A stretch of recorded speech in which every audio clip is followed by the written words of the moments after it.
What is up, everybody? Welcome back to a new video. My name is Tony P, and today I'm gonna show you how to make some trippy hi-hats. Now, if you have not had the chance to subscribe yet, I suggest you do it right now. Stay up to date, learn new things as I put out more tutorials, and if you don't, your beats are always going to be trash. Unless, of course, they're good. Then you'll be fine. Either way, I would like you to subscribe. Now, whether you are new to music production and are just getting your feet wet or hands, what's the saying? I don't know. I'm not a native English speaker. If you want to get into making trap beats, if you're new to this might be a good tutorial to start off with, so you can sort of, get an idea on how to best program your hi-hats. If you've already been producing for a while, you might just learn something new that'll improve or speed up your workflow. Anyway, this tutorial is for everyone, so I suggest everyone to subscribe and like the video. And before I show you how to do hi-hats, I think I should make a beat. But I cannot make a beat when it's light, so gotta turn the lights off, get all sexy up in here, and let's go.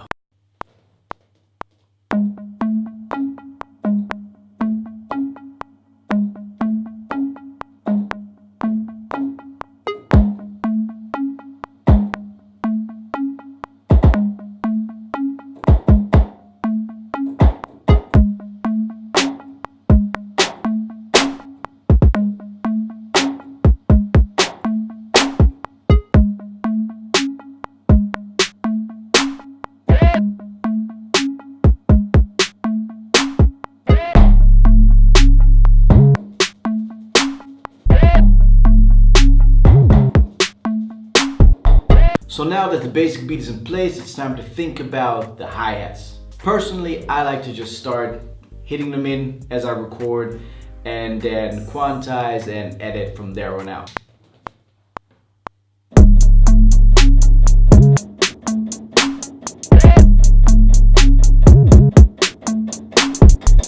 This note is a little soft, so we can just double click that and move it up. So while I played these in, there were a few times where I went for a different time signature. So first I have to find those and make them the right time signature. So we just listen to it.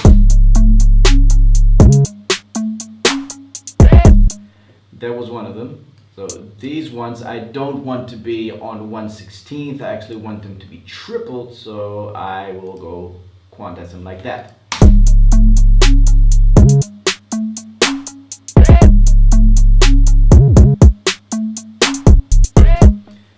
And the same goes for those ones. So now they have this little draggy, behind the beat kind of vibe.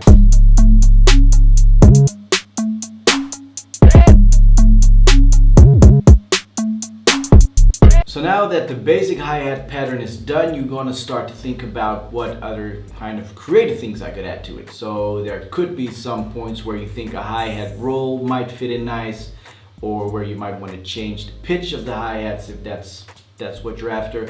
So again, just going to listen to it and then I might have to think what would sound nice where, and then just manually draw it in.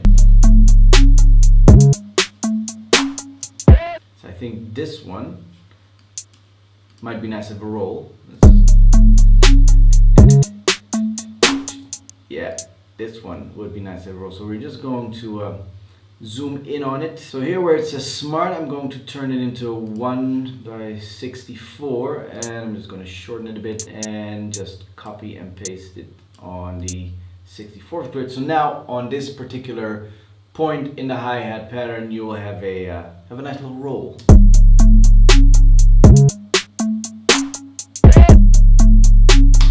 That's just a little something that'll attract the listener. Now on this part where the hi-hats are dragging behind on the 8th triplet count, I don't know how to call these things because I'm not musically trained, but it would be fun, I think, if we went down the stairs a bit. So we just drag these down.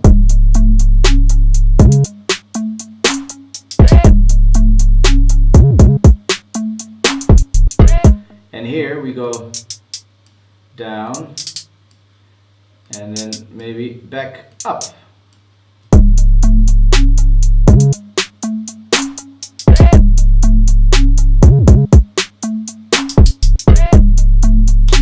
And now all of a sudden sudden that simple hi-hat pattern is so much more interesting to listen to. Now let's see if there's anywhere else in this pattern where I think a snare roll might fit in well.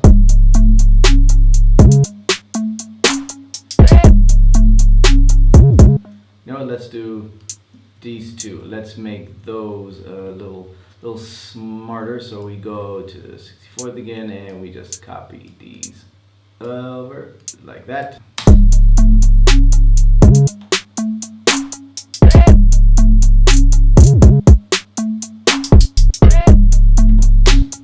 It's so much better. But I want to take it one step further. So what I think would be fun is if this roll and that roll get panned to the left and to the right. So what I'm going to do, because this is how I like to do it, I'm just going to duplicate this hi-hat pattern twice. And on this one, I'm going to select everything but this. And on the other one, I'm going to select everything but that one and remove the rest. Now it's just a matter of panning this to the left, panning this to right, and we should be done.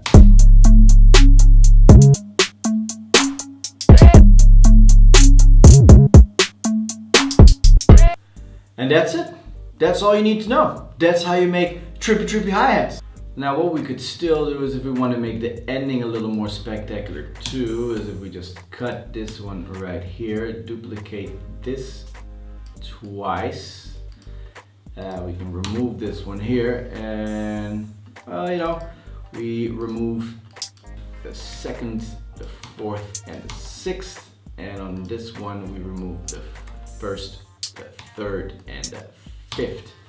Now also, this is then going to ping pong from left to right in the end, so let's just have a listen to that as well.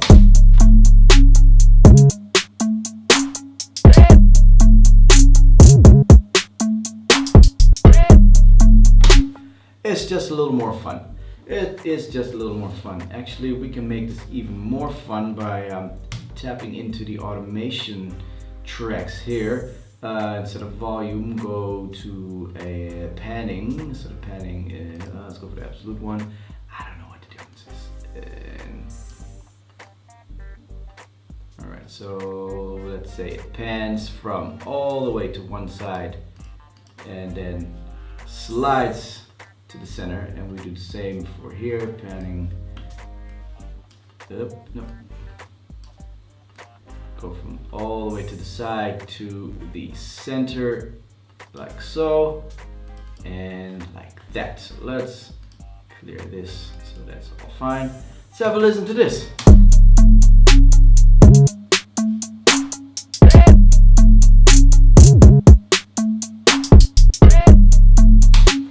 I think that's nice because then you have this, you know, this wide hi-hats that sort of close into the center, and as soon as it hits the center, it jumps back to the beginning of the loop, which is that center.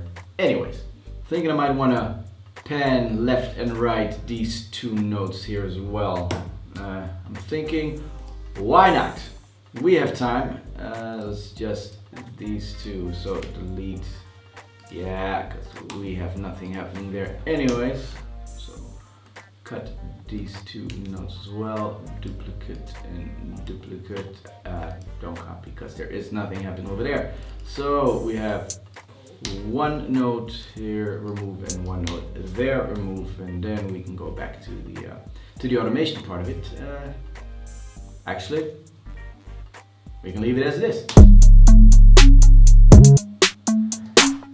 And then, of course, here we're going to remove these two notes so you don't have anything happening in the center. And then listening to this now, it might be nicer if these are a little more subtly panned. So not all the way, but maybe only halfway. So this one as well.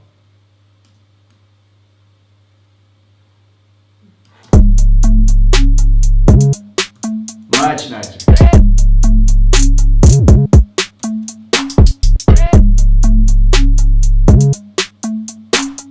And that is how you make your hi-hats more interesting. And that was it for this one. I hope you guys have enjoyed. If you have, please leave a rating, subscribe, leave any feedback you want in the comment section down below, because I do read and respond to everything. Now, if there are any other topics that you would like me to do a tutorial on, As long as it's not music theory, let me know in the comment section down there below, because I would love to hear from you, and I will try to do my best to educate all you young and old folks out there to make better music. And on that note, I really thank you guys for watching, and I hope to see you for the next one. Bye.